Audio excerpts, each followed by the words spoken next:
Billions of pounds were spent trying to keep people in Brexit. But now to see these resignations, I've watched the parliament even admit that in every section May has lied, and it literally does what Hitler couldn't do to England and the UK, literally has them sign everything over to them. And that's what globalists always do. You try to get out from under them, they just double down. Right now, how do you expect this to unfold? Well, first of all, the most depressing and worrying thing about this whole idea, about this New Deal, is that Britain is being dismantled, basically. Now, what we have here is that Northern Ireland, which is part of the United Kingdom, will be basically part of the EU, separate from the rest of Britain. This is what nobody could have expected. You know, they're dismantling, slowly, they're dismantling the United Kingdom. After that, I expect that Scotland will start to independence again. I mean, technically, we are looking at a scenario where the United Kingdom in a few years' time will be only England and Wales, hopefully, for them. And this is absolutely outrageous. And this plan is being sold as if it's a great idea, that it has been negotiated after, you know, months and months of tough negotiations. We're going to come back and more into this. What you're saying is exactly what my sources in Parliament are saying and what the document shows. And the EU was set up to be a super state, to destroy nation states, and now the UK tries to pull out. It gets spun by May into something that literally does what Hitler couldn't do.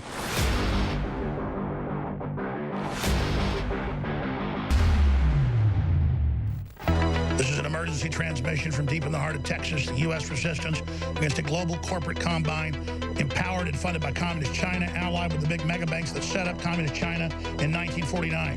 The Communist Chinese have taken control of U.S. telecommunications infrastructure. The Communist Chinese have taken control of Hollywood. The Communist Chinese have taken control of the main universities. This is all confirmed. This is not a drill. Big tech in Silicon Valley is almost completely run by the Communist Chinese government. They've officially become state-run. Apple, 100%. Google is now making the transition and announcing a merger and total worldwide censorship. They are now beta testing using me as the straw man, a demonized version of Alex Jones, to do that. This is happening. This is not like the other probes before that were meant to get you used to probes and censorship, thinking you would adapt to censorship by just putting up with it. Now this attack is thousands and thousands and thousands of times the magnitude of all previous attacks. This is a titrated dose, reverse psychological warfare operation using adapt and overcome subversion paradigm manipulation. In layman's terms, they are manipulating the fact that we adapt to being oppressed. We adapt to being pressed at the low dosages of oppression. Now when the megaton hits us of the total takeover, we try to adapt to the poison infusion instead of not knowing it's a lethal dose if we accept the dose. Total Internet of Things, integration, global social score, complete command and control system. It is the virtual reality AI weapon system now attacking the United States with traitors inside the major security agencies, blocking Trump's resistance of the program and attempting to stop us from removing the tentacles of the Chi-Com/Big Tech banking combine emergency situation. I have been chosen for destruction because I brought you this information and have been battering, ramming it out as much as I can. They want to double use me, as they always do in any complex system of mathematical deception, where every angle of my good is turned against us. So they take what I've said, being sincere, build me into an insincere person in the straw man. I'm a person that cares about life and children and is against these wars. And so they make me a herder of children. And then they build me into this lie to then set the distraction while they're actually censoring all of you to make a debate about Alex Jones. So even if I didn't sell out to them, they now use me as an archetype to serve them by being the main distraction. I have now been captured by the enemy in the information warfare fulcrum and is being used against you. Only your full understanding of this key will break you free from this paradigm. I have given you the transmission. Now break free. I have sworn upon the altar of God eternal hostility against every form of tyranny over the mind of man. Thomas Jefferson. If you are receiving this transmission, you are the resistance. Alexander Nekrasov is our guest. He's been on before. He's all over BBC, RT, you name it. He's a former Kremlin and government advisor. Always becomes news when he comes on, like we're not allowed to talk to people who ever work for the Kremlin. He's a journalist and broadcaster, and he's an expert. He's there in the UK on the Brexit. And wow, did Teresa May not prove that she's a globalist? 3 years after they voted to pull out of the unelected EU, they brought a new system in. Paul Watson was at Parliament. He's broken it down, saying that it literally makes them a total vassal state of the EU. It's even worse than the EU. So, Alexander, thank you for joining us. You're the expert on this. We've seen a bunch of resignations, people stepping down. They're saying she may be removed at any time. I know you've got the latest. Break down what's happening and why folks are saying this is such a bad deal, and is what I was just saying about this so-called Brexit deal accurate? Alex, hi. Well, first of all, I need to tell you that there's a farce going on now here. And all these resignations, all these statements, all these people beating their breast and saying how passionate they are about leaving the European Union, all of it is a game. What we actually have here is that the so-called deal that Teresa May has come up with means that Britain is not leaving the EU. It's actually going to stay in the EU, but with one major difference. If before that it had a voice in the EU and could at least resist some of its pressure, now, according to the New Deal, which I think is going to be approved, Britain will have no voice at all. It will continue to be under the jurisdiction of the European Court of Justice. It will continue to be in the customs union. It will continue basically to be in the same position as it is now, but minus all of its voices taken out.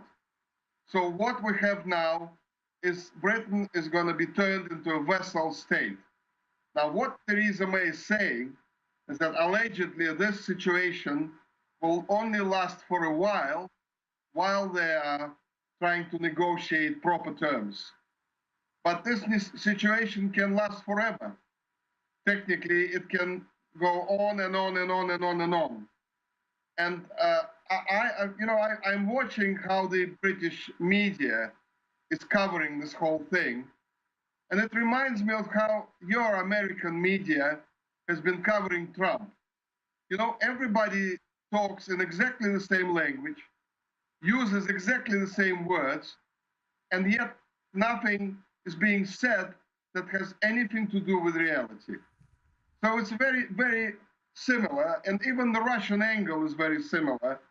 As we have in America, the media is saying that Trump won because Russia helped him to win, which is rubbish, of course. The same thing is here in Britain. They're saying that Brexit has won because Russia helped it to win, which is amazing if you consider that the European Union probably spent millions and millions, probably tens and hundreds of millions, to keep Britain in the EU, to basically try to resist the vote for Brexit, and then derail Brexit after the vote for Brexit won. And we are talking about here about supposedly Russia having helped to win Brexit by supposedly funding it with £8 million. Now they're investigating this funding. The National Criminal Agency is investigating this. And this is absurd. This is surreal. Well, I've also studied it. Weren't billions of pounds were spent trying to keep people in Brexit, but now to see these resignations, I've watched the Parliament even admit that in every section May has lied, and it literally does what Hitler couldn't do to England and the UK, literally has them sign everything over to them. And that's what globalists always do. You try to get out from under them, they just double down.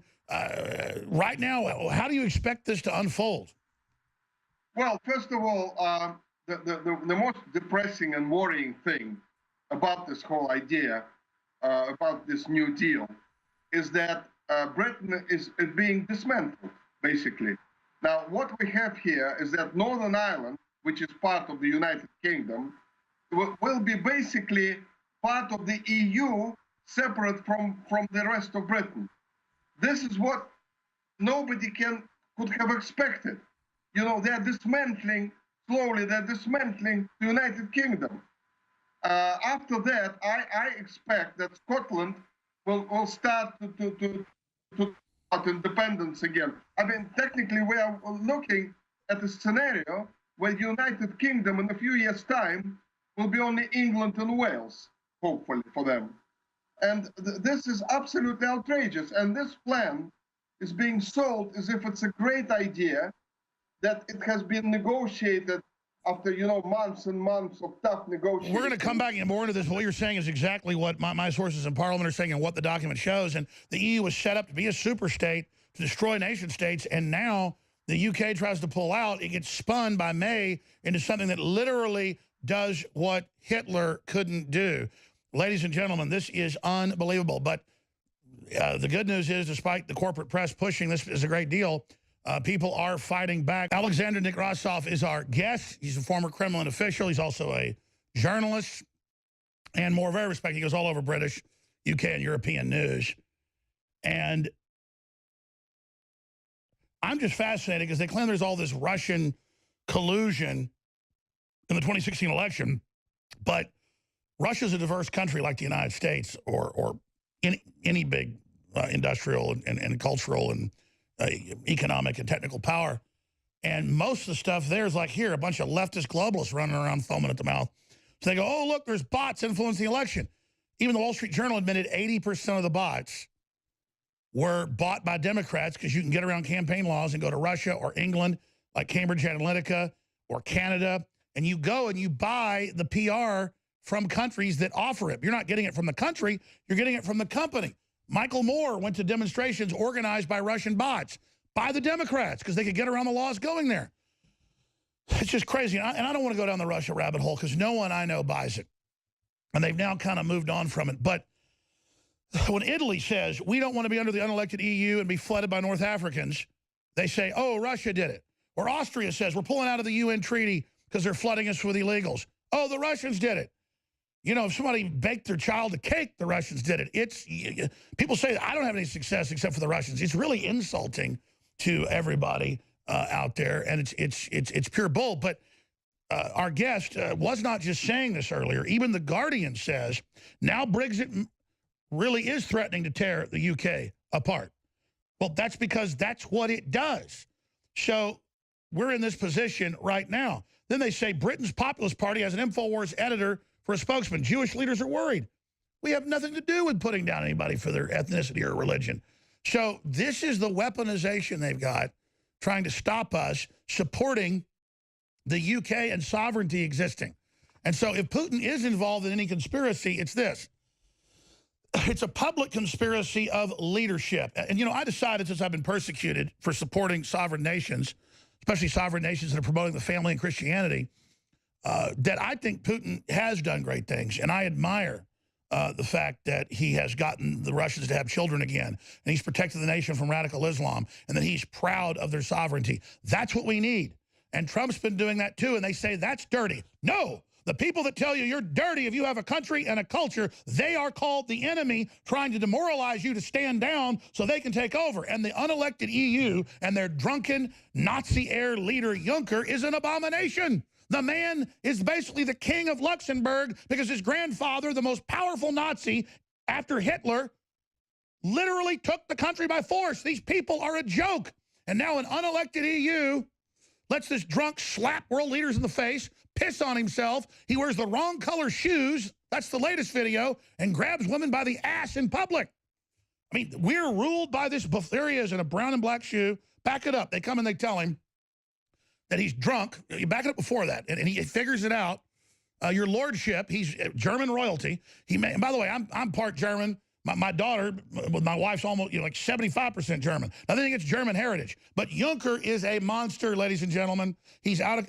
I have a guest when I'm ranting. He'll be with us a couple segments the next hour, and then our resident Rusophobe, who's a great guy, will be coming in with all of the news. He's been covering Joel Gilbert. But seriously, I mean, at this point here, I'm ranting. But to be called a Russian agent, because I support sovereign nations existing, is a load of crap by the very powers that are trying to get rid of our nations. I'm a traitor. because I want the U.S. to be run by the U.S.? I'm a traitor because I want Russia to be run by Russians? I'm a traitor because I want the UK to be run by people there? I'm a traitor because I want EU states to be free? How is this? I know I'm ranting, Alexander. That's okay. It's okay. But, Alex, I think there are several important points we need to make about elections and how the leftists manipulate all sorts of things. Now, first of all, you know, they say the nation has become deeply divided. When Trump won the election, they said, oh, the Americans are deeply divided because of Trump's win. When Brexit won in Britain, they said Britain is deeply divided because of Brexit. Well, let me tell you something, Alex. Every nation is divided by elections. You've got winners and you've got losers. Unfortunately, the losers, in this case, both with Trump and with Brexit, started to scream, we are divided. No, they're not divided. They have to accept that Trump has won the election and that Brexit won the referendum. But they're not accepting it. Then secondly, they say it's populism. It's populism. Trump is a populist. Putin is a populist. Brexit is populism. It's got nothing to do with populism. Populism is a left-wing method. I will remind everyone that populism originated during the French Revolution in the 18th century. Populism is when you offer things you can't deliver, and you don't want to deliver, and you don't intend to deliver. So the leftists have to stop calling right-wingers, conservatives, populists. They are not. Populism has always been a left-wing phenomenon. Populism is when you promise something you don't want to deliver or you're not planning to deliver. So there's two important points that they're always mixing. And when it comes to the Russian involvement, meddling, in inverted commas, you see, what they're doing is that when they don't get the result they want, like it happened in America with Trump, like it happened with Brexit, they say that Russia is involved. They have no proof of that. They show no proof at all. They're telling I want to talk about this, but what type of hairdryer or dustbuster is that in the background? Sorry? It may be a background noise. It sounds like a vacuum cleaner in the background. We're having a little fun here, but let's get serious. There's different definitions. There's kind of globalist populism, where they create a fake populism and promise things. Then there's a nationalism, which some would call a populism. But all I'm saying is, interchangeably, there's people that are for a nation state and a social compact who believe in a culture and an ideal and have a shared background and destiny. And the globalists are at war with that. And I'm simply saying Russia's the first country in the modern era of, I'd say, the last 25 years or so, at least since the turn of the century, in the 21st century, to say, no, we're not going to be run by foreign multinational powers that are looting us. So the only real U.S.-Russia collusion I see is that Trump admired the fact that Putin could kick out foreign controllers and start to restore some prosperity to the country. And so I'm saying the only real collusion is there. And I think Putin's even said they did prefer Trump, but they never really explained why that is. Can you speak to that? Well, first of all, nobody actually knew that Trump would win. Now, I definitely can tell you that nobody in the Kremlin knew. And if you remember the polls that were showing in America, that Trump had a, 7% chance and Hillary had 93% chance. How do you think in Russia they could have thought that Trump would win? It was a surprise. Now, the reason why Russians wanted Trump to win is because he said that America should be friendly with Russia. Now, what's wrong with that? And what's wrong with the Russian people saying, yeah, we'd like that guy. We don't want Hillary, who was making Russia into an enemy. Now, the problem is this. The reason why Western governments are so aggressive against Russia is that Russia is technically the only conservative country left in Europe. Show me another one. Britain is run by liberals. They're all neoliberals. They're even not hiding this. They're openly saying, we are social liberals. They're not conservatives. So if you look at any country across Europe, you would see, apart probably from Poland and Hungary, all the others, all the Western countries in Europe are run by liberals. And liberals hate Russia because Russia sticks to conservative values. And that is why we have this new, very strange Cold War, which is more of an information war rather than a Cold War. And that's why your title, InfoWars, is very, very, important now, because we have InfoWars going on now between the liberals in the West, Russia, and the rest of the world. Well, I want to ask you this when we come back. I want to ask you to do one more segment.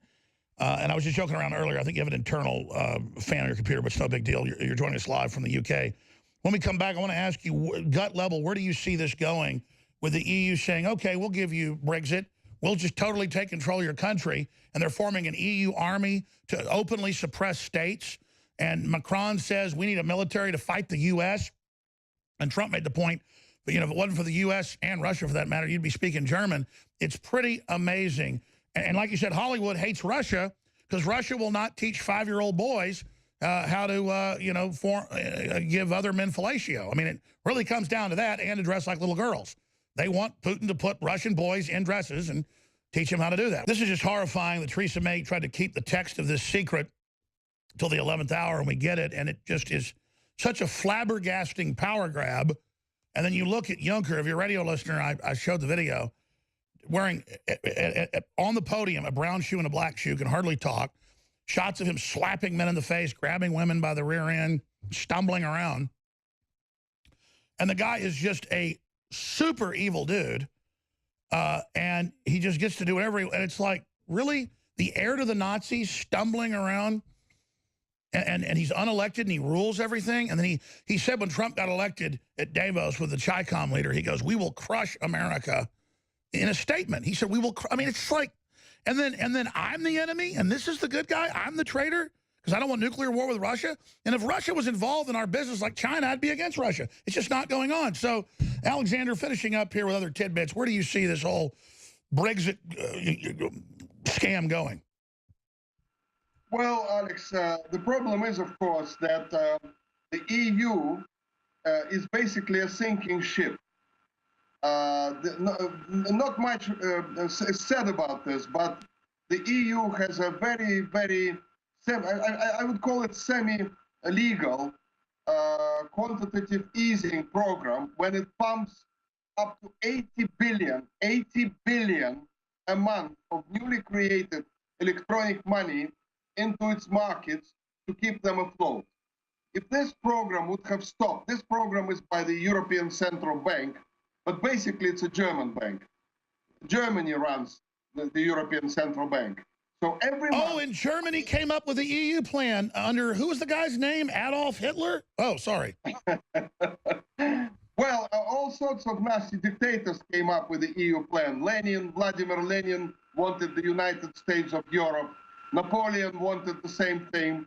Hitler wanted the United States of the United Europe, Federal Europe. But the point is this: the European Union is a sinking ship.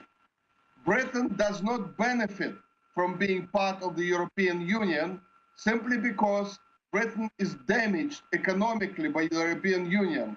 I can tell you that the negative trade deficit between Britain and Europe is 40 billion pounds each year. And you know what it means, 40 billion pounds of a negative trade deficit. It means that millions of jobs are destroyed in Britain by the European Union. That's what it means. And yet, people who want to stop Brexit or destroy Brexit are saying that they want to protect British jobs. They say that Brexit threatens British jobs. They say Brexit threatens workers' rights, which is rubbish. Britain is damaged by the European Union. And guess why people are now realizing slowly that Teresa May never wanted a proper Brexit?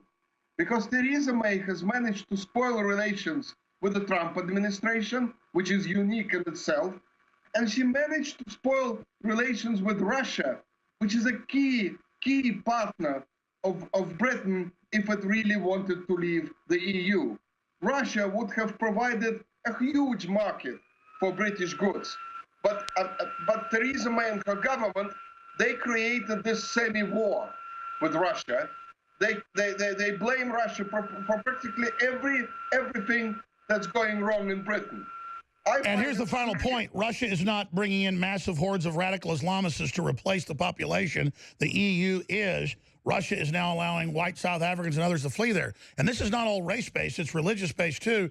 The left is using racial attacks. That's what's forcing more of the West to get into the ethno-state mindset, because the left and the cultural Marxists have put us in that position. At Stirring Trouble on Twitter, Alexander Nekrasov has been our guest. Come back soon, and we look forward to speaking to you. Thank you.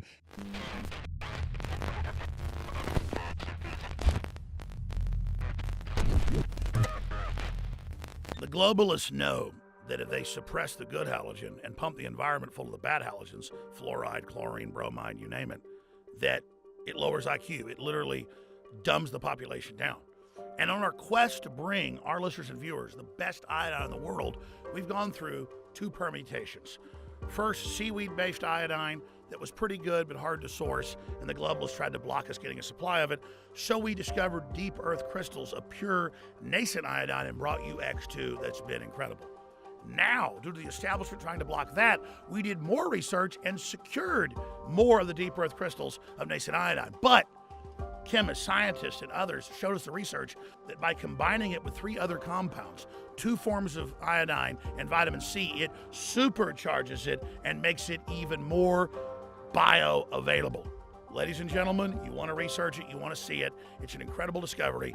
X3, now available at InfoWarsLife.com.